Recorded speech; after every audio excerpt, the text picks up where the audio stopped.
खुदावंद यीशु मसीह के कादर नाम में आप सबको सलाम। मेरा नाम यूसुफ अताशर है और जैसा कि मैंने अपनी पिछली वीडियो में बताया कि आज हम लोग बात करने वाले हैं ईस्टर के बारे में।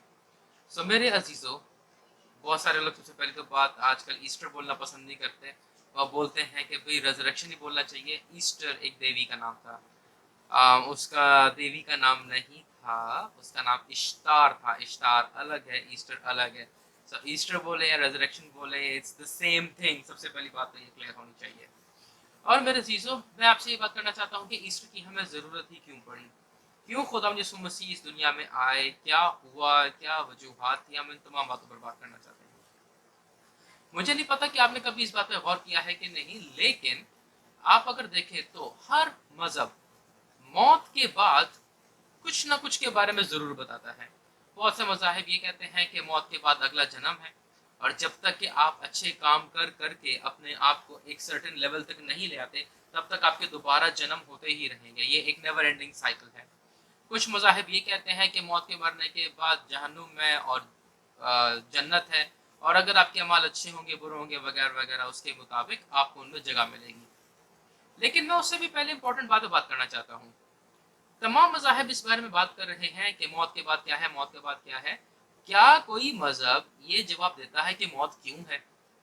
भाई, अगर आपके माबूद या आपके देवता या आपके भगवान या आपके खुदा या वॉट एवर ने इंसान को बनाया और उसको जिंदगी बख्शी और पूरी कायनात बनाई, तो पूरी कायनात क्यों बनाई? दोबारा से मौत में भेजने के लिए। मेरे अजीजों, क्रिश्चियनिटी के अंदर, और जाहिर सी बात है यहूदियत के अंदर, क्योंकि तौरात, ज़बूर, इंजील ये यहूदियों से ही आया है, इनकी किताबों के अंदर आपको इसका जवाब मिलता है। पैदाइश तीसरा बाब जब आप देखते हैं तो वहां पर खुदा ने आदम और हवा को बनाया और उनको बाग अदन में रखा, और आदम और हवा को यह हुक्म दिया गया कि बाग के हर फल का बाग के हर दरख्त का फल तो तुम बेग रोक टोक खा सकते हो, लेकिन बाग के बीच में एक दरख्त है, नेक और बद की पहचान का दरख्त, उसका फल कभी ना खाना, क्योंकि जिस रोज तुमने खाया तुम मरे। मेरे अजीजों, गुनाह के वसीला मौत आई, और गुनाह क्या है? गुनाह नाफरमानी है। अब बहुत सारे लोग फौरन से ये बोलेंगे कि गलती तो खुदा की है ना, खुदा बाग के बीच में वो दरख्त लगाता, नेको बद की पहचान का दरख्त, ना आदम उसमें से खाता, ना मौत आती।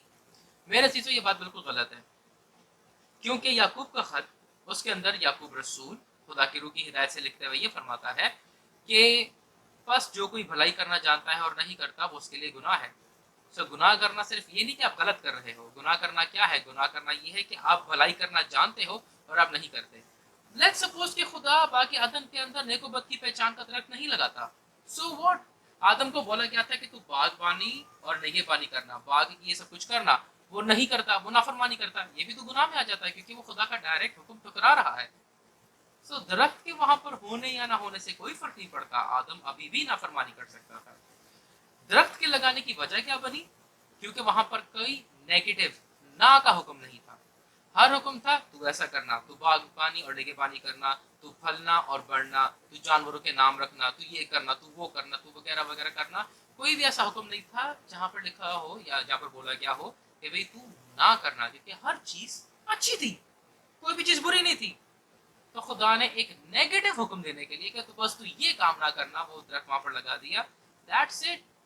बाकी आदम वैसे भी नाफरमानी कर सकता था, तो दरख्त के वहां पर होने या ना होने से असल में कोई फर्क नहीं पड़ता। दूसरी बात मैं यहाँ पर ये करना चाहता हूँ, बहुत सारे लोग ये कहते हैं कि औरत के वसीला से गुनाह आया और औरत के वसीला से निजात आई। नहीं मेरे दोस्तों, रोमियो के खत के अंदर खुदा साफ साफ पौलुस रसूल को हिदायत देता है और लिख पाता है कि आदम के वसीला से गुनाह आया और आदम के वसीला से मौत आई। इसके इसके साथ साथ दूसरे आदम के वसीला से जिंदगी आई और दूसरे आदम के वसीला से निजात आई। तो वेरी सॉरी टू से, आप जितना भी ड्रामेटिक इसको बनाना चाहते हैं, आप ये नहीं कह सकते कि औरत के वसीला से मौत आई और गुनाह आया और औरत के वसीला से निजात आई। नो, ये आदम के वसीला से आया, और यीशु मसीह जो कि दूसरा आदम है, उसके वसीले से निजात आई। अब यहाँ पर कुछ बातें मैं आपको और बताना चाहता हूँ कि अगर आदम वो दरख्त ना खाता, वो दरख्त के फल में से ना खाता, तो मौत होती ही नहीं, क्योंकि खुदा ने इंसान को बनाया था, तो खुदा ने इंसान को हमेशा जीने के लिए बनाया था, उसको हमेशा की जिंदगी के लिए बनाया था, उसको मरने के लिए बनाया ही नहीं था। मौत कहाँ से आई? हमारी अपनी नाफरमानी की वजह से। और मेरे अजीजों, यही एक बहुत बड़ा अलमिया है हम इंसानों के साथ। हजरत दाऊद जब ज़बूर लिखते हैं तो एक ज़बूर में लिखते हैं, खुदावन तेरे सिवा मेरी भलाई नहीं। इसका मतलब ये है कि खुदा के सिवा भलाई नहीं, और खुदा के सिवा अगर आप अपने भी हाथों में होंगे तो आपके अपने हाथों में भी आपकी भलाई नहीं। क्यों? क्योंकि आप गुनाहगार हैं, और क्योंकि आप गुनाहगार हैं तो आप गुनाह करते हैं, और गुनाह करने में ना सिर्फ आप दूसरों को नुकसान पहुंचाते हैं, आप अपने आप को भी नुकसान पहुंचाते हैं। और मेरे अजीजों, बहुत ज़रूरी है कि हम इन बातों से बचें, हम नाफरमानी से बचें।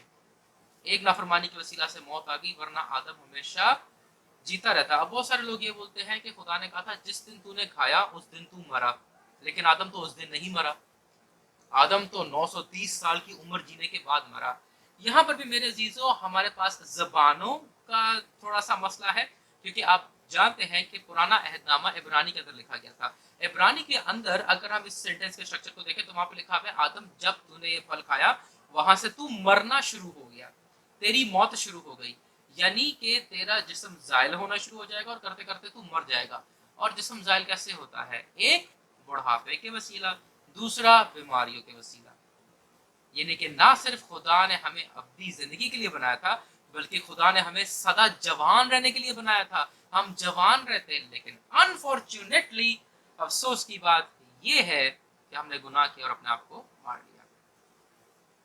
लेकिन एक अच्छी बात मैं आपको बताता चलूं मेरे अजीजों, कि खुदा ने बोला इंसान की उम्र की हद ठहराई जाएगी, और हद होगी 120 साल। क्यों? ताकि इंसान हमेशा गुनाह ना करता रहे। और ये वो बातें हैं मेरे अजीजों जो खुदा हमें बताना चाहता है। मौत कहाँ से आई? मौत हमारी अपनी नाफरमानी की वसीला से आई, और हम अपने आप के साथ ज्यादती करते रहते हैं। कोई और छोड़े, हम अपने आप के साथ ज्यादती करते रहते हैं। खुद बताएं आप कितनी दुआ करते हैं, खुद बताएं आप खुदा का कितना कलाम पढ़ते हैं, खुद बताएं आप खुदा के कितने करीब हैं। दूसरी चीजों के लिए आपके पास बहुत टाइम होगा, फेसबुक के लिए, गेमिंग के लिए, आई डोंट नो, बहुत सारी चीजें हो सकती हैं। खुदा के कलाम के लिए कितना टाइम है? मेरे अजीजों, अपने आप पर रहम करें, अपने घर वालों पर रहम करें, खुदा के पास लौट कर आए। अब मैं आपको बताता चलूं कि चले इंसान की हद मुकर्रर कर दी खुदा ने, उसको बोल दिया कि तू 120 साल तक जी, उसके बाद मर जाएगा। लेकिन गुनाह की वजह से इंसान खुदा से दूर हो गया। तो अब इसका हल क्या है? इसका हल आपको मेरी वीडियो के दूसरे पार्ट में मिलेगा। तो मेरे अजीजों, जरूर मेरे चैनल को सब्सक्राइब करें, बेल आइकन दबाएं, ताकि अगला पार्ट जब मिले तो आपको देखने में पहले मिले। खुदा आप सबको बहुत बरकत दे, आमीन। अगर आपको मेरी वीडियोस पसंद आ रही हैं तो मेरे अजीजों, किसी भी तरह से सपोर्ट वेलकम होगी, भले वह दुआओं के वसीला से हो या फाइनेंस की सूरत में हो।